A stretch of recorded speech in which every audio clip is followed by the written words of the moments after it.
Welcome into another episode of the UCLA Bruins Insider Podcast on Sports Illustrated from the Fans First Sports Network. I'm Tom Cavanaugh.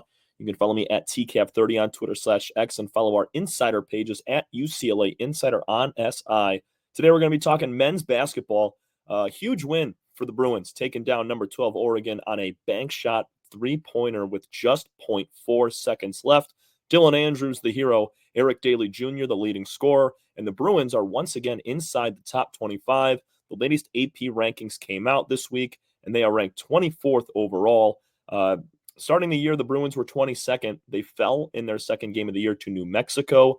They lost that national status and have been working and climbing throughout the rest of this season so far to get back there. And it really took their seventh straight win against the team in the Oregon Ducks, who were undefeated coming in. They were 9-1, and they shut them up real nice on their home floor. Went on the road for their first true road game and got it done. So well-deserved being a top 25 team at the number 24 spot for the Bruins.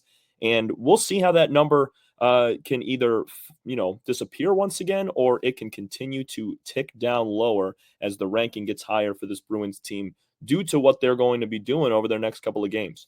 We'll get to that in a minute, but kind of want to touch on what Dylan Andrews had to say after hitting his game-winning shot. So Andrews, with 10 seconds left and the Bruins trailing 71-70, had the ball out of a timeout, dribbling top of the key. We talked about this a little bit yesterday, just kind of breaking down his shot.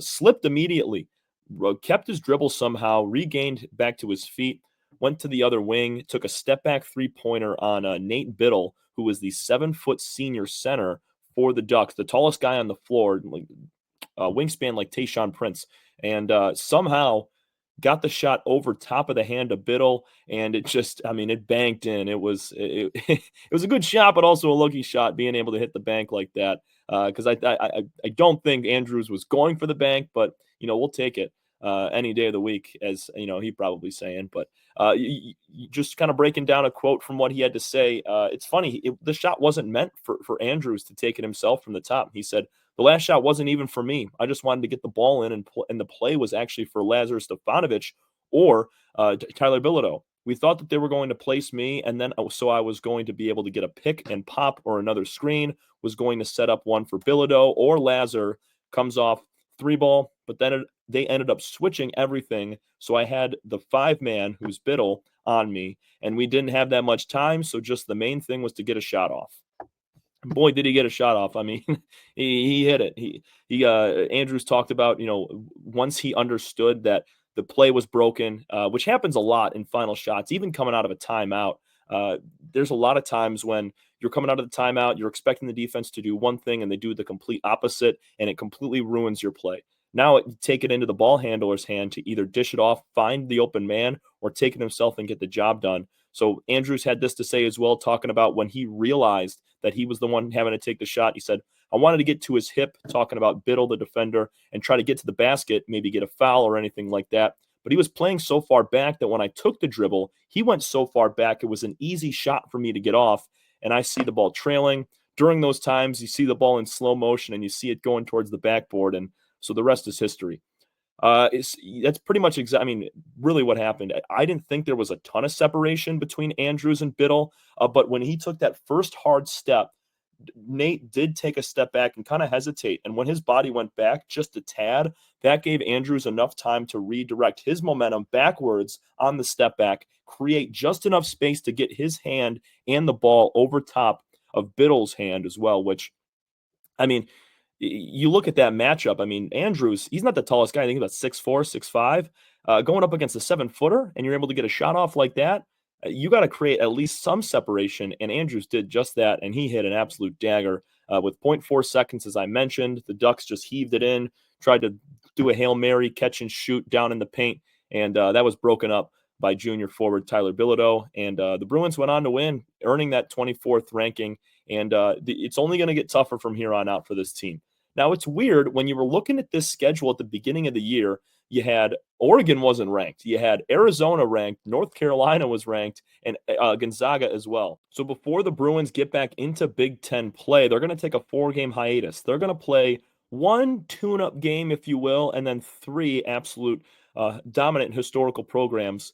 Teams that were once ranked this season and then aren't now. They're going to play Arizona, who's having a real struggle at 4-4. They were a top 10 team to start the year. That's going to be the upcoming matchup for the Bruins, taking on Arizona in Phoenix at a neutral site. That is next Saturday, December 14th at 3 p.m. Eastern, noon Pacific. And then 2 days later, they're going to be back at home against Prairie View A&M. That's a late game, 9:30 p.m. on Tuesday, 9:30 Eastern time, obviously 6:30 Pacific.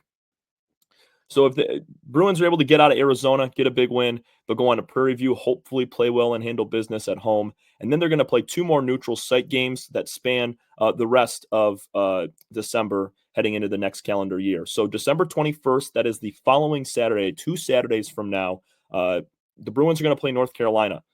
UNC was top 20. They were ranked 20th yesterday before the new AP rankings came out. They have now fallen out of the top 25. They're 5-4 on the year. UNC's had some uncharacteristic losses. They are still one of the top programs in the league. I think they're right on the cusp of a top 25 team, so very even with what the Bruins have shown this season. So that's another really tough game. And then it doesn't get any easier. A week after that, December 28th, right after Christmas, the Bruins are going to take on Gonzaga, who is ranked 8th in the country. But you look at that Oregon game, you look at the win and how they were able to perform in a hostile environment on the road in a Big Ten game where you're wanting to start off on a 2-0 right foot in conference. And they did just that, competed the entire game, and a big shot down the stretch is all you really need. And that bodes well for how they're going to be able to play against teams like Arizona, North Carolina, Gonzaga. And then, you look down the schedule here too, you got a couple more ranked teams in here. You got Michigan, who's 14th. That's in the first week of January. You got Wisconsin, who's a top 20 team. That's in late January. Oregon, again, a rematch at the end of January. Michigan State in the first week of February. And then Purdue to end out the season, their third to last game. So this schedule is littered with ranked teams. Now, obviously, these things can change and teams can go on a losing streak and fall out of those top 25, just like Arizona and North Carolina did. But it doesn't matter. These teams still have very solid, talented players that stack up pretty evenly with what UCLA has. So I like where the Bruins are just based on what they showed against Washington and Oregon on a 2-game stretch. It's going to bode well for them against teams like the Wildcats, the Tar Heels, the Bulldogs, the Wolverines, etc. That's going to do it for us on the UCLA Bruins Insider Podcast. Once again, I'm your host, Tom Cavanaugh, your UCLA Bruins Insider. Follow me at TCAV30 on Twitter/X and our insider pages at UCLA Insider on SI. Thanks so much, everybody. We will talk to you again tomorrow, getting set for this UCLA Bruins and Arizona Wildcats matchup in Phoenix this coming Saturday. Thanks so much.